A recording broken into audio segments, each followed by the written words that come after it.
Okay, folks, get ready for a hung jury in this Michael Slager case. The jury has come back to the judge, and after just basically really one day of deliberation, and they've indicated to the judge that they are deadlocked and they cannot reach a consensus. That's 12 people deciding whether this guy is innocent, guilty of manslaughter, or guilty of murder. They have the option of manslaughter and they have the option of murder. They've already come back to the judge and said that they cannot reach consensus. You know what that tells me? That tells me that there are at least one person, if not multiple people, who have made up their mind that this guy didn't do anything wrong, and come hell or high water, they're not going to change their minds. Now, the judge is going to send them back in to try to reach consensus, but normally when they come out that first time and say that they can't reach a decision, sending them back in really doesn't do a heck of a lot of good. Now, I want to know, just based on that video and the prosecution's evidence and their presentation, how the hell could anybody, just looking at that video, I don't care what went on before then, if this man had been shot before then while they were in some kind of an altercation, the story might be different. But whatever the altercation was that this man is claiming that they went through, that part was over. And this man was fleeing. He had his back turned. There is no way in hell that this officer should have been in fear for his life with the man running away from him. The fear was retreating from him. So that just tells me you got some guys on this jury that said they were getting this guy off no matter which way, you know, or what they had to do, and they were not going to find this guy guilty. Here's the judge's statement. Future time, I will try this case with some other jury sitting where you now sit. The same participants will come, and the same lawyers will likely ask basically the same questions and get basically the same answers. And we will go through this whole process again. You were selected in the same manner and from the same source any future jury will be. And there's no reason for me to suppose that the case will ever be submitted to 12 more intelligent, conscientious, and competent jurors than you, or that more clearer evidence will be produced on one side or the other. I therefore ask that you return to your deliberations, if you will.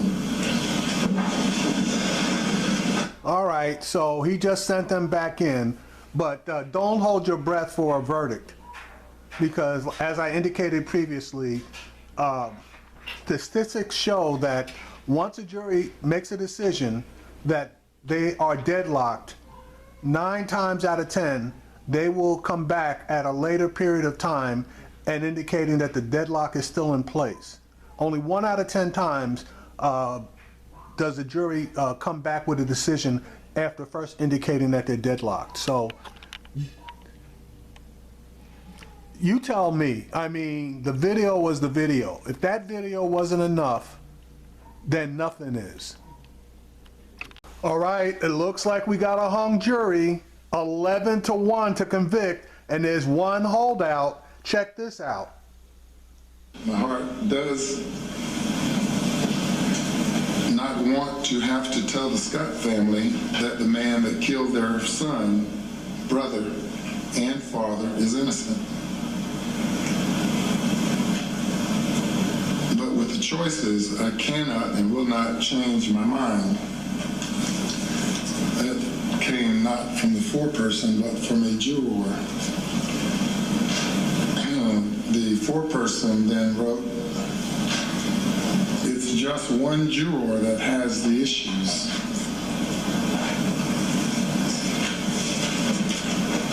And then the foreperson wrote, "Need to leave. That juror needs to leave. He is having issues." Thank you. Sorry for all the notes.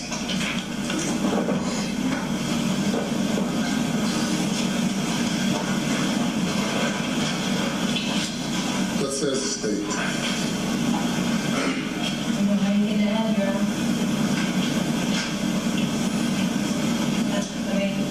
I'm sure the judge doesn't want to take a verdict from less than 12, and that would be our only option.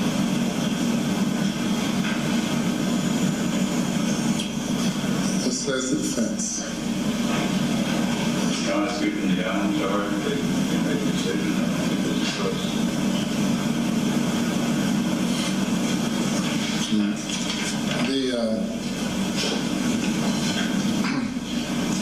As I stated earlier, most of the notes have been inartfully written. I've read some of them clearer than they have been on paper. But the note says it's just one juror that has the issues. And of course, it came along with the letter from the juror who says he cannot convict.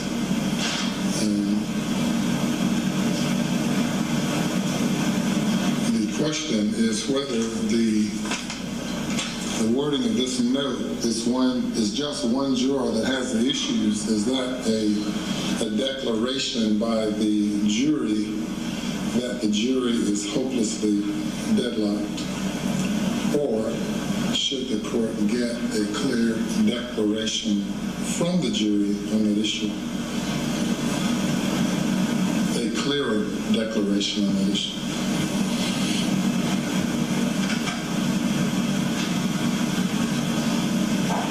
I don't know of any reason that a foreman would know to say we're hopelessly deadlocked. Well, that would be the question I would pose to the foreperson to make that declaration if it should be done. I don't object to you doing that. More experience than I think. Well, generally we would get a letter saying that, Judge, we've deliberated some more and we still can't reach a verdict, as opposed to it's just one juror who has the issues. So I'm going to have the clerk go and have the jury foreperson let me know with clarity whether or not the jury is hopelessly deadlocked, and we'll sit right here.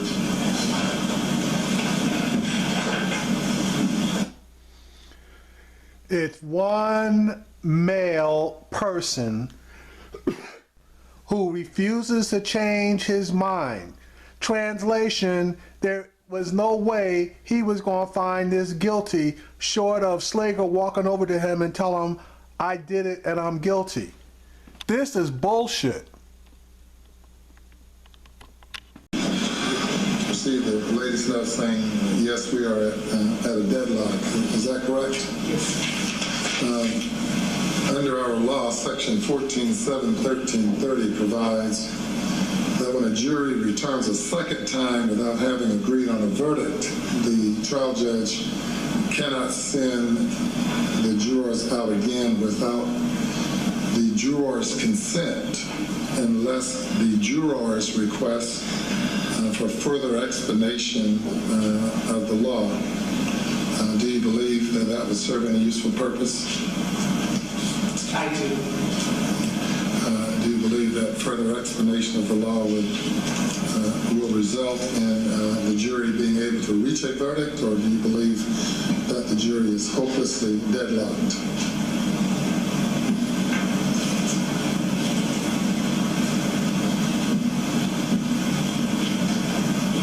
I believe an explanation of the law will help us reach a unanimous verdict.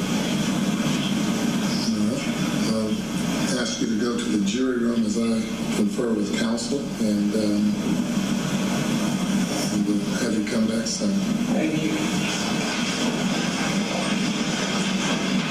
Damn! I thought that this thing was hung. It looks like there's still a tiny possibility they can get that last guy on board.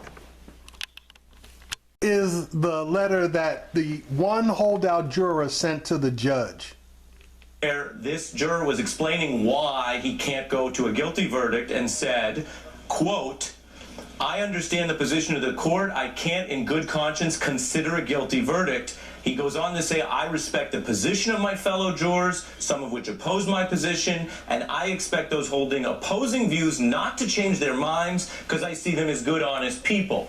That's the standoff. That one juror holdout saying he doesn't think he's going to turn the other 11, and he goes out of his way to say he thinks they're good and honest and doing what they think is right, and he has said that he's not going to change his mind. So I think what we just saw, and I say this with no disrespect to the system, but just to explain it, is buying a little more time for the jurors to talk to each other and get an instruction on the law. But if that written letter remains true and that person's not changing their mind, then according to them, some additional instruction isn't probably going to do it, which means we would be headed still for a deadlocked jury.